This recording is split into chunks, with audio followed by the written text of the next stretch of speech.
नमस्कार मित्रों, आज के इस वीडियो में मैं आपको बताने वाला हूं कि अर्जुन श्री कृष्ण से कहते हैं कि आपके हृदय में सबसे ज़्यादा कर्ण क्यों बसता है और मैं क्यों नहीं, और कर्ण इतना देश में विख्यात क्यों है और मैं क्यों नहीं। अगर आप दोस्तों ये सब जानना चाहते हैं तो फिर इस वीडियो के साथ में बने रहिए अंत तक। तो चलिए दोस्तों, बिना टाइम वेस्ट किए अब कर देते हैं वीडियो को स्टार्ट।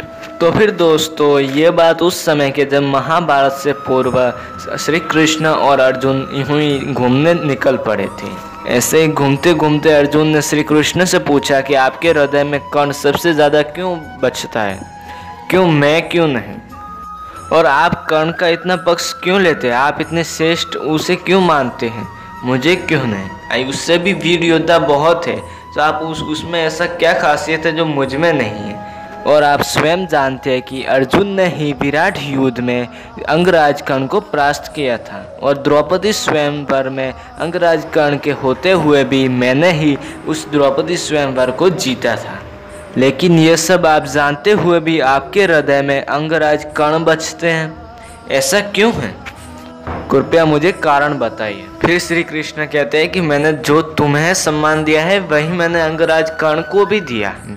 और रही बात कि विराट युद्ध में तुमने उसे परास्त किया, तो नहीं, विराट युद्ध में सूर्यास्त होने के कारण वह परास्त हुए।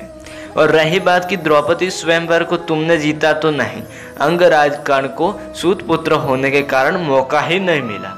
और रही बात कि मेरे हृदय में वो अधिक बसते हैं, तो ऐसा नहीं है। जितने तुम मेरे हृदय में बसते हो उतने ही वह भी, उतने के ही वह भी हकदार हैं। हे पात्र, तुम जल की सतह को ही देखकर उसकी गति को मापते हो, तुम उसकी गहराइयों को नहीं माप पा रहे हो। अर्थात कि तुम उनकी गहराइयों को देखकर उनकी गति नहीं बता पा रहे हो। जब श्री कृष्ण के ये सब कहने के बाद में अर्जुन कहते हैं कि मुझे आपकी कोई बात समझ में नहीं आ रही है, कृपया मुझे स्पष्ट बताइए। तो श्री कृष्ण फिर उदाहरण के तौर पर उन्हें प्रत्यक्ष बता देते हैं। वह अर्जुन को एक गांव में लेके जाते हैं जहां पर सोने के 2 पर्वत बना देते हैं, और अर्जुन से कहते हैं कि ये दोनों पर्वत अब तुम्हारे हैं, जिससे तुम्हें इन दोनों गांव वालों को बांटना है। अर्थात कि इन पूरे गांव वालों में संपूर्ण बराबर रूप से बांटना है, तो ये इन पर अब तुम्हारा अधिकार है।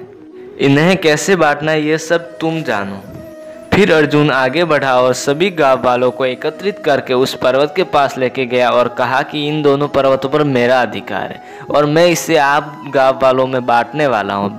तो फिर सब लाइन में लग जाइए और मैं आप सबको एक एक करके आपको दान में देता हूँ। तो फिर यह सब सुनकर सभी गांव वाले अर्जुन की जय जयकार करते हैं और अर्जुन उन सबको सोना बांटने लग जाते हैं।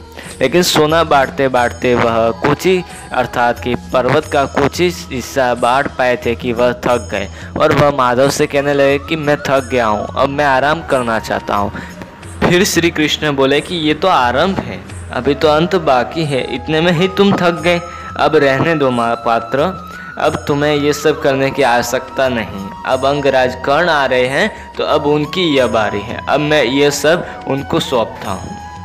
ये फिर होने के बाद में अंगराज कर्ण वहाँ पर पहुँच जाते हैं। फिर श्री कृष्ण को वो प्रणाम करते हैं और उनसे कहते हैं कि आप यहाँ। फिर श्री कृष्ण कहते हैं हाँ। और फिर ये सब होने के बाद में श्री कृष्ण कर्ण से कहते हैं कि अब तुम्हें कर्ण मैं ये दोनों पर्वत दान में देता हूँ, और ये तुम्हें दोनों पर्वत को गाँव वालों में बराबर मात्रा में बांटना है। अब ये पर्वत पर दोनों का तुम्हारा अधिकार है। फिर अंगराज कर्ण ये सब होने के बाद पर दोनों पर्वत की तरफ गए और वहां जाकर गांव वालों को एकत्रित किया और उन्होंने कहा कि इन दोनों पर्वतों पर मेरा अधिकार है, ये दोनों पर्वत मैं आप सबको दान देता हूं। अर्थात कि इन सब पर्वतों को आप आपस में अपने हिसाब से बांट लीजिए, इन पर्वत में जितना सोना है आप अपने हिसाब से आपस में बांट लीजिए अपनी आवश्यकता अनुसार। ये कहकर अंगराज कर्ण वहां से चले जाते हैं। फिर यह सब अर्जुन और श्री कृष्ण देख ही रहे होते हैं। फिर श्री कृष्ण कहते हैं कि देखो अर्जुन, ये है उन श्री अंगराज कर्ण और तुम में अंतर। तुम्हें वाहवाही लूटने के लिए तुम आगे बढ़कर तुम अपने हाथों से सभी गाँव वालों को यह सोना दे रहे थे, लेकिन यह सब स्वर्ण अंगराज कर्ण ने उन्हें स्वयं को आवश्यकता अनुसार लेने का आदेश दे दिया, क्योंकि उन पर केवल उनका अधिकार था। तो फिर अर्जुन तुम स्वयं ही समझ गए होंगे कि कर्ण को इतना दानवीर क्यों कहा जाता है।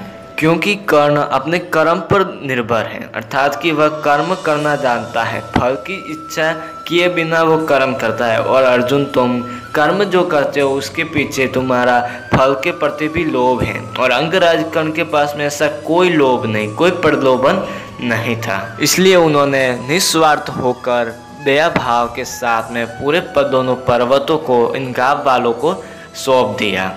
तो फिर अब तुम्हें अपना प्रश्नों का उत्तर मिल गया होगा कि मैं अंगराज कर्ण को इतना सम्मान क्यों देता हूँ।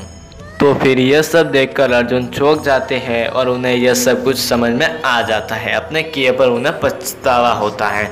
अगर दोस्तों ये वीडियो आपको पसंद आया हो तो like, comment, share and subscribe करना ना भूलें।